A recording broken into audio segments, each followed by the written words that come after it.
I don't have any worries whatsoever. So is this is still a 3-horse race, isn't it? Absolutely. No doubt about it. So let's move on. I was going to try to finish a little early, but hey, it's getting good to me. So we move to the second place team, the Milwaukee Brewers, who are like the greatest softball team ever created. And the player that I am really enthralled with on Milwaukee this year is no other than Moustakas.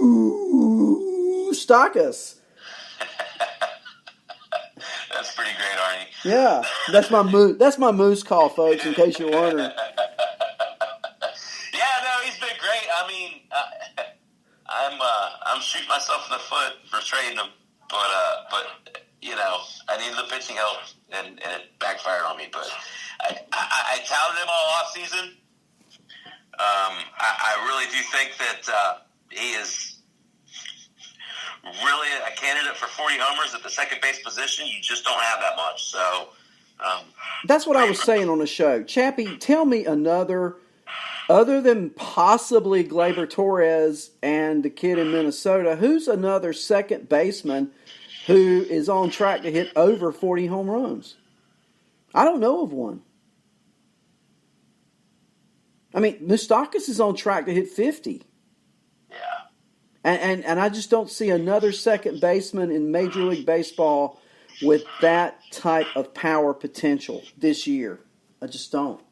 Yeah, I totally agree. I mean, it's pretty cool watching him play because he's taken to that over there. He works at it, and it's not affected him at the plate, which is rare. So. It's rare. And I love the way he plays the game. And he never. I wonder if Mike Moustakas has ever finished a baseball game with a clean uniform ever. He's always sliding or diving. And I tell you what, I saw something he did last week against Miami. It's before Caleb Smith was injured. Okay, Caleb Smith pitching against the Brewers. Lefty on lefty.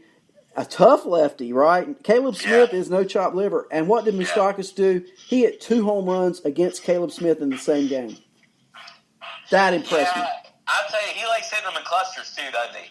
Yeah, he's a grape kind of guy, no doubt. He's a Concord grape kind of guy, no doubt about it. He's definitely someone that you're probably not getting him off of somebody who owns him, is my guess. No. I own him. I own him in a super competitive league, and in that league, Matt Carpenter was dropped to waivers. I'm third in order. I've put a claim in on Carpenter. We'll see if I get him. I don't know. I can live without him. I've got Devers at third. I've got Chapman at third. I could use a backup first baseman, frankly, and because I have the kid in Atlanta, Freddie Freeman. But I'd love to have Carpenter if I'm lucky enough to grab him. We'll see.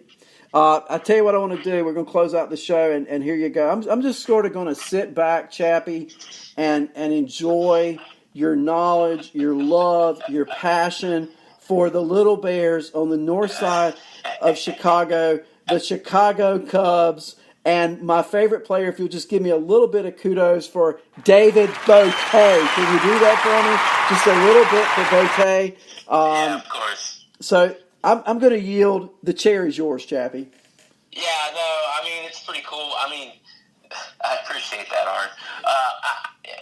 I actually had a little bit. You kind of teed this up perfect for me. So let me first start. Kyle Schwarber's good at baseball. He's a good hitter, man. He's done really well in that leadoff spot. It looks like he has a good approach. It looks like he's comfortable. Looks like they're having fun. He's sitting at 13 homers already. He had 26 all of last year. So he's feeling it. He is the player that we expected to see. This is a guy who has 40 home run power this year, this year. And I think he'd go up from the 238. Okay, so I think you're looking at a 255, 260 hitter. I think in all reality, you're probably looking at about 38 homers out of your leadoff hitter. So at 58% owned, I think that is criminally low. Okay, so after that, I'll move to your quest. Let's talk about David Bote. He's 11% owned in Yahoo. Okay. He's hitting 279 on the year. He's got 8 homers, 26 runs, and 32 RBIs. But over the last month, he's hitting 324, with 5 homers, 10 runs, and 16 RBIs. Bote's a native of Denver. His hometown team is the Colorado Rockies. He is 7 of 17 versus the Rockies with 2 home runs, 3 runs, and 8 RBIs. Needless to say, he likes playing his hometown team. So, Bote is the kind of guy, they're going to make room to play this kid. Not on a full-time basis, right? But he could play between 3 and 5 games a week, depending on other situations. If he produces like he has in the last month, he is still an asset, even as a part-time player. Because what Madden will do is he'll move Brian out to the outfield, shift Javi over to third base, and put Bote in if he's playing well. He's shown that he'll do that. So as long as he can continue to hit at a 300 rate with some power, he becomes an everyday player, Arnie. For as long as he can keep that up. And we can thank Ben Zobrist for some of that, right? Absolutely. And, it's interesting how that worked out. It's unfortunate. He's having extramarital and all that stuff going on. But the fact of the matter is, he was a dead contract. He was a dead contract. So being able to set that aside, you got this guy you just gave this contract to. He's playing above his expectation. Feed into that, right? So no doubt. I mean, I just love the kind of player Bote is. So you've given us 2 covers. I want you to repeat these names so people can get them. Okay, so you got David Bote. Yep. And Kyle Schwarber. And Kyle Schwarber. Kyle Schwarber is playing like the player that they expected. Can I say one other thing though? Sure. So, Craig Kimbrell, love it. It's huge, right? It's a huge sign. But let's put everything else away. Let's take away the fact that you're talking about a Hall of Fame closer. Okay, the Cubs won twice when they signed Craig Kimbrell. What am I talking about? Did you know the Cubs hitters are combined 1 of 25 against Kimbrell? So they don't have to face him in the playoffs, Arnie. So they gave one of the best closers in the game. And they don't have to face him when it counts. That is a double win. It can't get any better than that. I'll throw one in the mix. They didn't have to give up Gleyber Torres this time to get a superb closer. Well, they got it for 3 years. Exactly. The year they got Chapman, it was a loner. The Yankees really made out like, hey, because they got Gleyber Torres in the trade, and they got Chapman back the next year. The Cubs, I bet the Cubs learned from that, don't you? And that's why they waited. I hated it at the time, Arnie. I hated it at the time. But, they won a World Series, so you can't say a whole lot about it. I mean, you got what you got. You got what you wanted. So hopefully this leads to it again, because they have that kind of makeup. They have that kind of depth.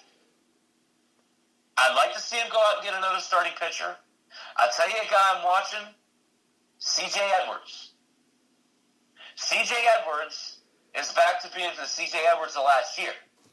He's throwing straight gas since the last time he got called up. And if you're in Save Holds League, he's viable right now. Just my 2 cents. Love it. I'm taking notes.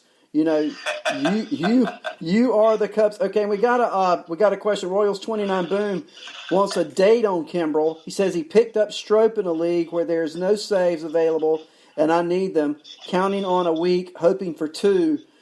Do you think 2 weeks on Kimbrell from what you're hearing? Well, I'd say that's probably appropriate. He was pitching in Wrigley. I think it was Saturday or Sunday night. I saw him in there. How they were playing, he was doing his warm-ups. He looked pretty good to me. I don't know. I'm assuming if you're in a league where there's weekly pickups, I would say 2 weeks. But again, Kevin, the thing I want to warn against is C.J. Edwards. They had him in another night in the 9th inning.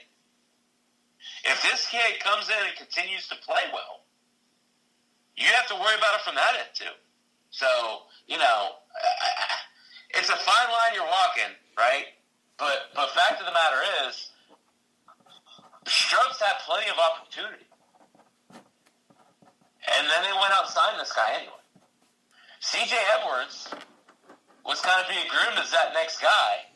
He had a horrible start to the year, went down, fixed his stuff, and now he's back to being the pitcher that he was. That puts him back on that trajectory towards closer of the future. It's a good problem. And, it reminds me, in a way, of what the Yankees have done in New York. You've got Ottavina, who could close for a lot of teams. You've got Britton, who was a great closer and could close.